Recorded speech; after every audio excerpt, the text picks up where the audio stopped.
ما یک مشکلی از این برادرای ما به ما سپرده. ما از این عالما رفیقات زیاد با این مولویا سر کار دارم. اصلیت ما بچه افغانستان هستیم. بعد جناب مولوی، این بنده خدا یک زمانی با یک دختر مشکل عاشقی دوست داشتنی 4-5 سال با هم بوده.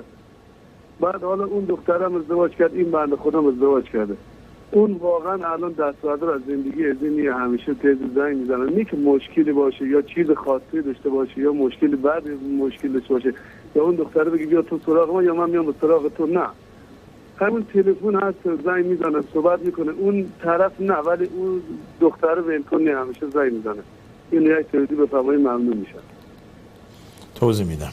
آقای غلامرسول از گرمسار در رابطه با اینکه چند ساله با یک دختر بالاخره کسی ازدواج کرده و رابطه داشتن، حالا با این دختر ازدواج کرده، این هم دختر دست بر نباید اجازه بده دیگه دختری که زن یک پسر شده، زن یک مرد شده، متأهل شده، باز هم باش تماس داشته باشه. حرام است دیگه. این صاحب داره، تمام شد، شوهر گرفته دیگه، باید قطع رابطه کنه و این مرد نباید که اجازه بده. قبلا هم که تماس داشتن جایز نبود.